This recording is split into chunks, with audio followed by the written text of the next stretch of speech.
Hello বন্ধুরা, চলো আজকে তোমাদের সাথে শেয়ার করে নিই। এটা বানিয়েছি চিকেন স্যুপ, একদম সিম্পলভাবে। তো তোমরা দেখতে থাকো আমার ভিডিও। যদি তোমাদের ভালো লাগে তাহলে একটা লাইক কমেন্ট করে দিও আর সাবস্ক্রাইব করে আমার পাশে থেকো, কেমন? তো প্রথমে ব্রোকলিটাকে একটু মাখন দিয়ে ভেজে নিলাম, হালকা করে নুন দিয়ে দিয়েছি আর একটু গোলমরিচ দিয়ে ভালো করে ভেজে আমি উঠিয়ে রাখবো। তারপর আমি এখানে আরেকটু মাখন দিয়ে দেবো, দিয়ে এখানে আমি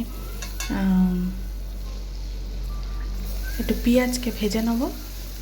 আসলে ভিডিওটা পরে হচ্ছে, আমি বলছি পরে, তো সেই জন্য একটু অসুবিধা হয়ে যাচ্ছে। তো পেঁয়াজটা দেখো লাল লাল করে ভেজে নিয়েছি। এইটা আমি কর্নফ্লাওয়ারকে একটু গরম জলে গুলে রেখেছিলাম, সেটা দিয়ে দিলাম। দিয়ে ভালো করে নাড়াচাড়া করে এখানে আমি চিকেনটাকে যে সিদ্ধ করে রেখেছি, চিকেন আর ওখানে দিয়েছি গাজর বিনস দিয়ে সিদ্ধ করে রেখেছি, গোলমরিচ নুন দিয়ে সিদ্ধ করেছি। তো ওটা আমি এখানে দিয়ে দেবো। তার ভিতর যা জল ছিল সব সমেত দিয়ে দেবো, তাহলে এটা একটু পাতলা হয়ে গেল। আর এই স্যুপটা আমি একটু ঘন ঘনই রাখবো, আর বাচ্চাদের জন্য একদম ভালো।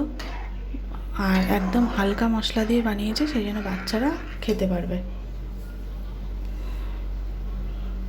তো দেখো এখানে আমি একটু 1 চিমটে হলুদ, 1 চিমটে লঙ্কার গুঁড়ো আর একটু গোলমরিচ দিয়ে এটাকে আমি নাড়াচাড়া করে নেবো। একটু নুনও দিয়ে দেবো, দিয়ে আমি নাড়াচাড়া করব। আর একটু কালারের জন্য আমি দেবো হচ্ছে সয়া সস হালকা করে।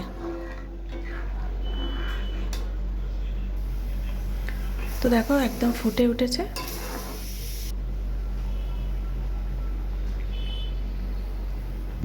তো একদম সিম্পলভাবে বানিয়েছি বন্ধুরা, আশা করি তোমাদের ভালো লাগবে। তোমরা একবার বানিয়ে দেখতে পারো যদি তোমরা চাও। তো আমার হয়ে গেল স্যুপ বানানো, আমি ফুটিয়ে নিলাম। 1-2 ফুট দিলে নামিয়ে দেবো। তো একটা বাটি নিয়ে নিয়েছি, এখানে আমি ঢেলে নিচ্ছি। দেখতেই পাচ্ছ কতটা ঘন ঘন হয়েছে, আর খেতে কিন্তু খুবই ভালো হবে, একদম টেস্টি টেস্টি। তো এই যে আমি নামিয়ে দিলাম। ব্রোকলিটা কিন্তু অবশ্যই দেবে, ব্রোকলি দিলে ও যে ভিটামিনটা থাকে, ওর ভিতর প্রোটিন থাকে, সেগুলো বাচ্চাদের জন্য খুব ভালো।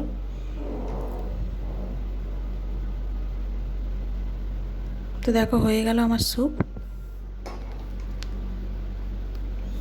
তো কেমন লাগলো তোমাদের একটু কমেন্ট করে জানাবে, আর ভালো লাগলে একটা সাবস্ক্রাইব করে দিও বন্ধুরা।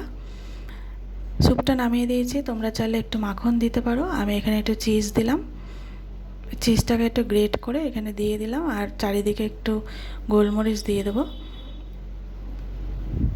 যারা গোলমরিচ পছন্দ করো না তারা দিও না। তো হয়ে গেল, কেমন হয়েছে অবশ্যই জানাবে।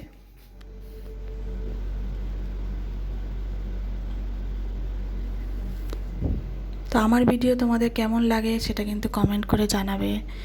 আর আমার ভিডিওগুলো তোমরা যারা যারা দেখো, কমেন্ট করো, তাদেরকে অনেক অনেক ধন্যবাদ। সবাই ভালো থেকো, সুস্থ থেকো। Thank you.